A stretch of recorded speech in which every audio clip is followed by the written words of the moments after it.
Do you find yourself working from home, or maybe you are just home now more? And is your dog finding it more challenging to have you at home?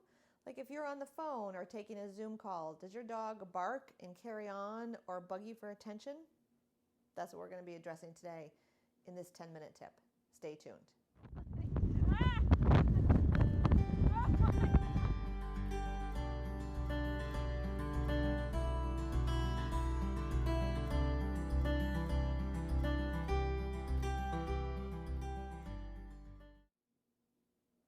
Hi, I'm Denise Mazzola, and you are watching Everything Dogs YouTube channel, where we give you 10-minute tips each week.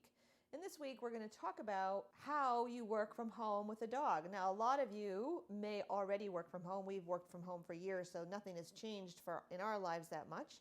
But for a great number of people, working from home now means, what do I do with the dog? What if he starts to bark or whine or cry or whatever? If you're on the phone, or if maybe you're on a Zoom call.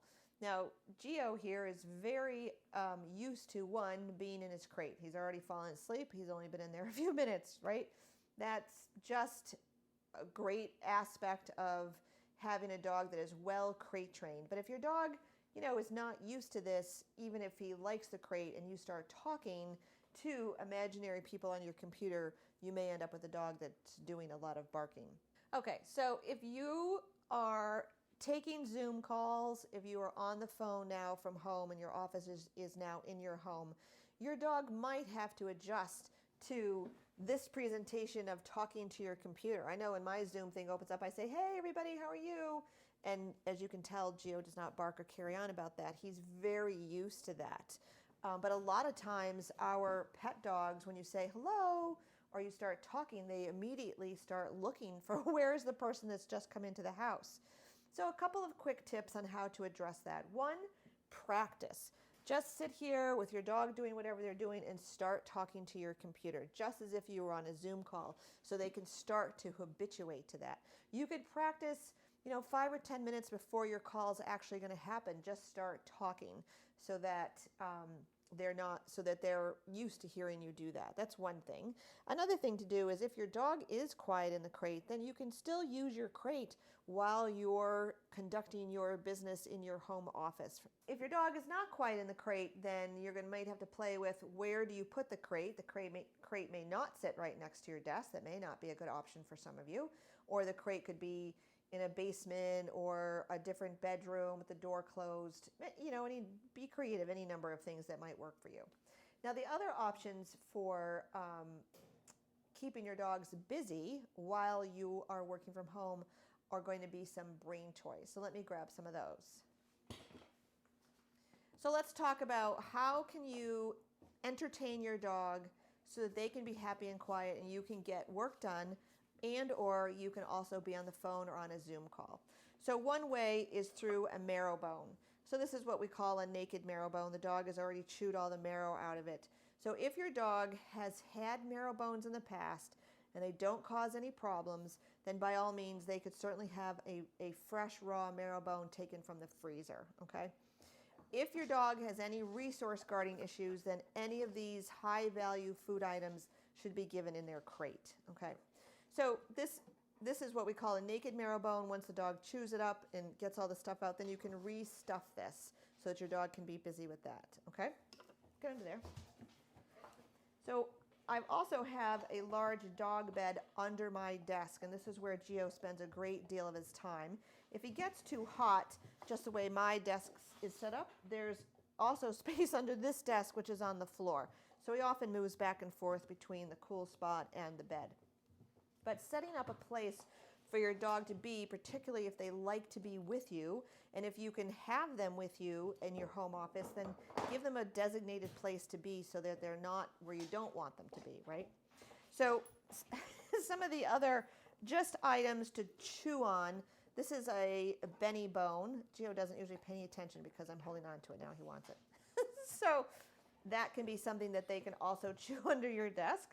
Doesn't make too much noise. It's not going to roll around on the floor and cause a problem like that. I'm just going to show you some chew items. A horn thing that you can buy at the store. Gio's not particularly fond of this one, but this is an option. And then if you can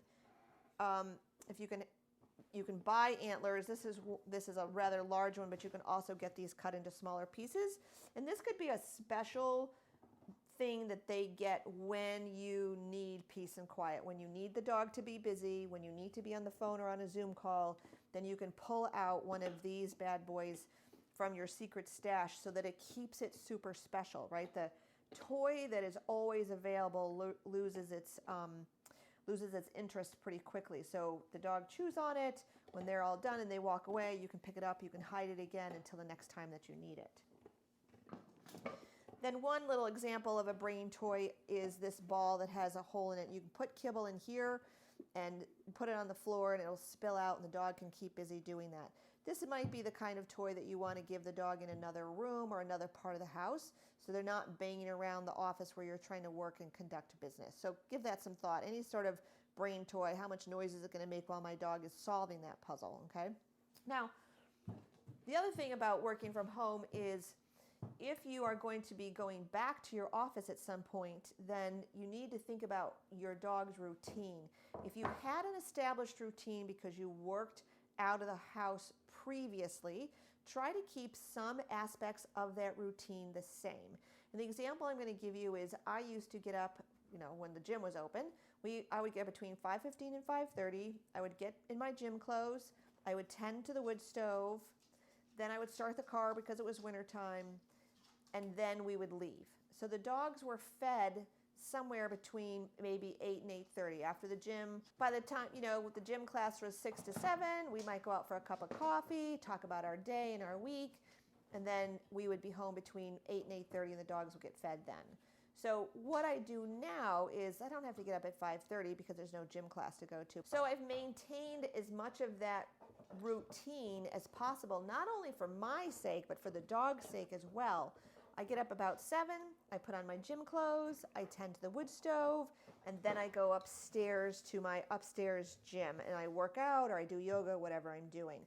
So Geo stays crated, any other dog that's with us at the time is crated, and I'm not setting up an expectation that you're going to go out earlier or that you're going to get fed earlier. So that part of his life stays reasonably the same, except for that I'm going upstairs to work out up there, which he's adjusted to. So that's just an example of how you can try to keep your dog's routine the same as well as your routine. You may also want to, if you've normally walked your dog in the evening after you get home from work, try to maintain that. If your dog has been crated for part of the day, I would still maintain crating your dog for some part of the day while you're at home working, so that when you go back to work, it's not this all of a sudden mind-blowing situation where the dog is back in their crate and they haven't been in there in months, okay? And then lastly, if you are getting a puppy, you need to be thinking about, the first couple of weeks, you're going to bond, and the kids, maybe you've got kids at home and everybody's home, right? So in many ways, it's great for the puppy. But in other ways, you need to be thinking long-term. In 1, 2, 4, 6 months, when I go back to work and when the kids are back in school in the fall, your puppy needs to know how to be alone. So you're going to have to be a lot more conscious about making that happen for your puppy now. Small little increments. All the puppies that come into our house are crated at night, overnight. We move the crate into the bed so it's next to the bed so I can reassure the puppy, drop my hand in the crate or whatever. If the puppy needs to go out, I can do that as well. But during the day, there will be times when you may just want to crate the puppy, feed the puppy in the crate, walk around, come back, let the puppy out. Put the puppy in the crate, go and do something else, come back and let the puppy out. So gradually build up their length of time that they are in the crate and help them habituate to it. By all means, give them something to do. They can eat every meal in their crate. They can have a favorite toy in their crate.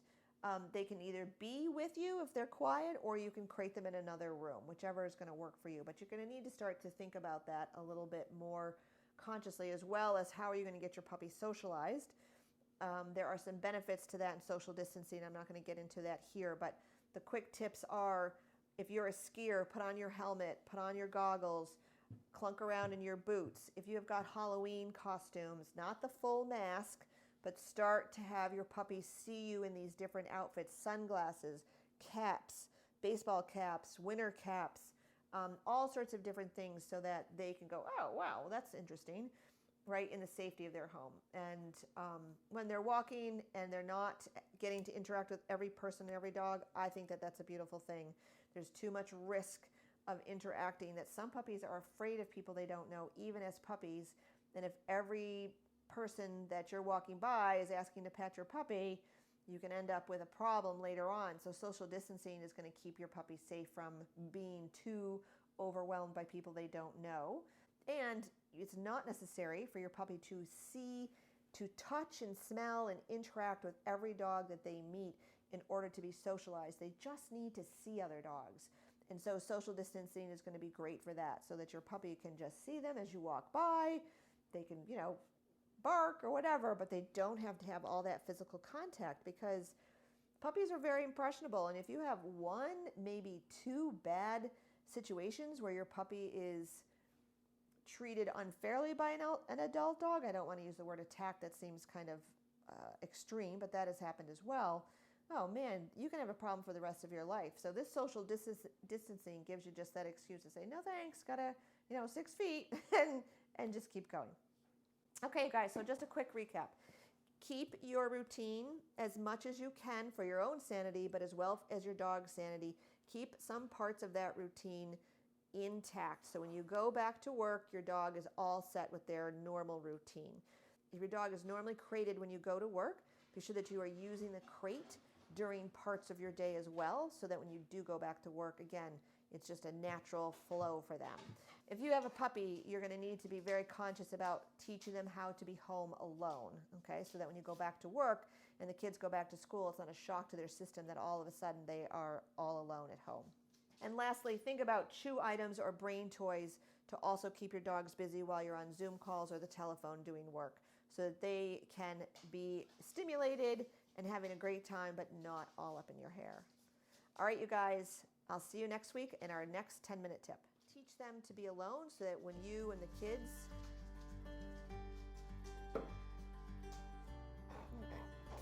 Just mayhem. Oh, just mayhem. I know. Oh, oh.